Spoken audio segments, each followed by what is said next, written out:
Our next speaker will be opening at the conference. Mr. Matt Craig is the director for the Centre for Alcohol and Other Drugs. Where is Matt? Hey, Matt, how you going? Please join me in giving a very warm welcome to the stage to Mr. Matt Craig.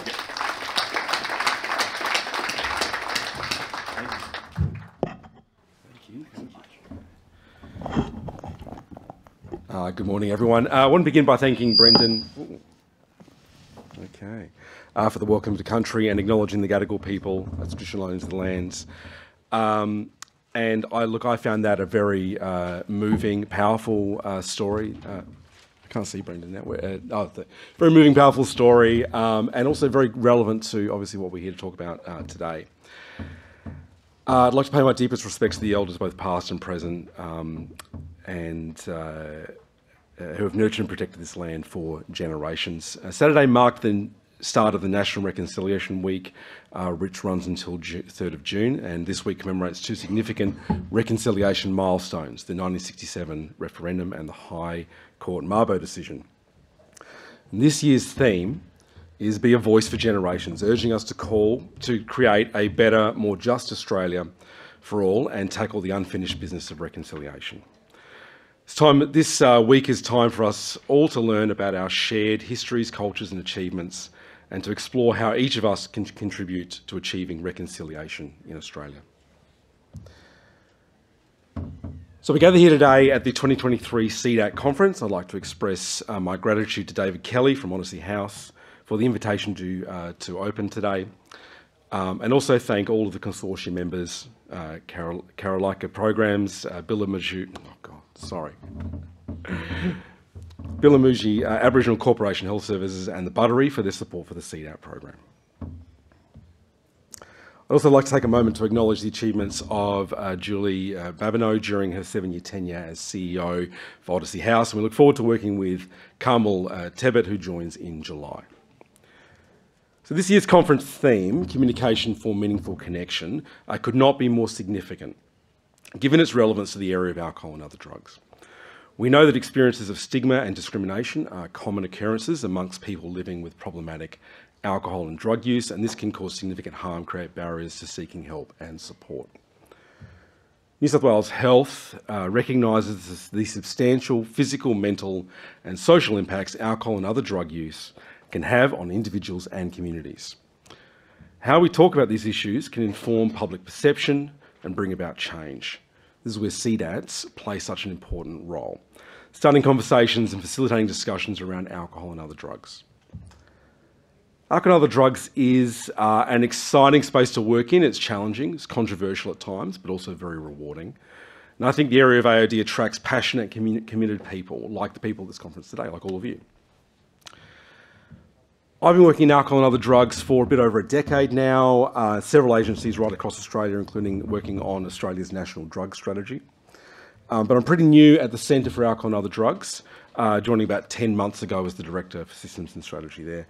And I have to say it's a very exciting moment in alcohol and other drugs in Sydney. I'd like to share an update on some of the Centre's activities and current priorities. So we've got a new government, as you'd be aware. AOD is a big priority for them. They've made a commitment to hold a drug summit in their first term of government. This will be the second drug summit in New South Wales. The first summit was established by the Carr government in 1999. It was a response to a steep rise in opioid overdose deaths in Sydney. And a key outcome of that summit included recognising drug use as a health issue, a world-first medically supervised injecting centre, and establishing diversionary programs, such as the Magistrates Early Referral into Treatment Program, Cannabis Cautioning Scheme, and expanding school-based education.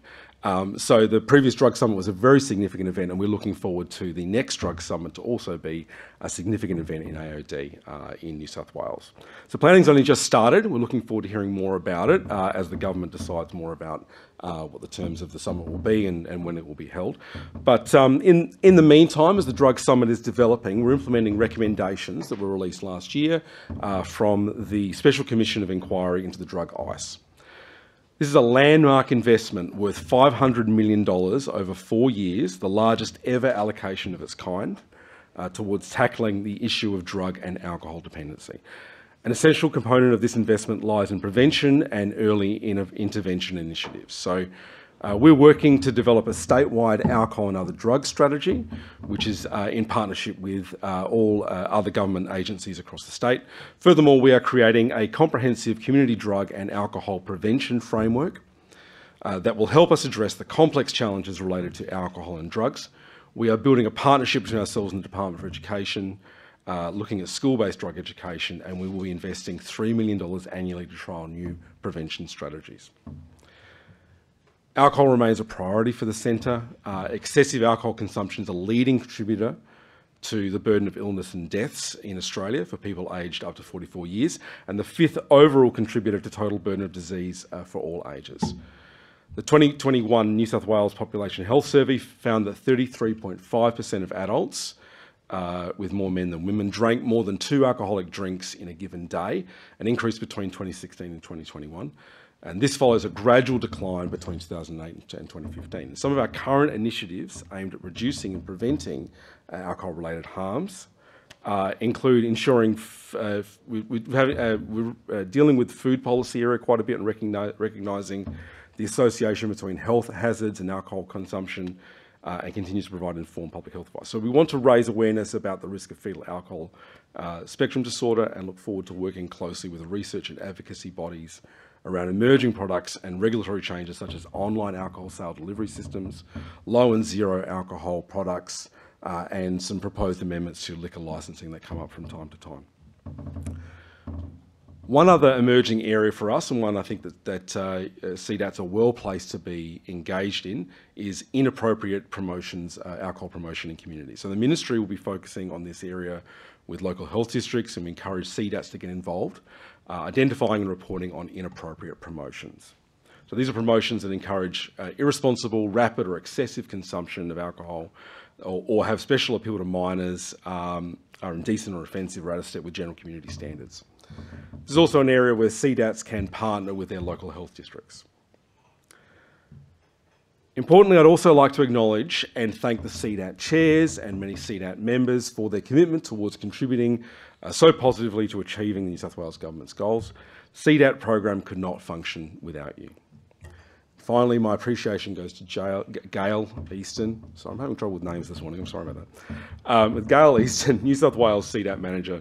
Her energy and enthusiasm breathes soul into the program that she oversees. Likewise, thanks go out to all of the community development officers who facilitate and coordinate CDAT's activities tirelessly. I hope everyone enjoys what promises to be a fantastic conference. Thank you for your time today.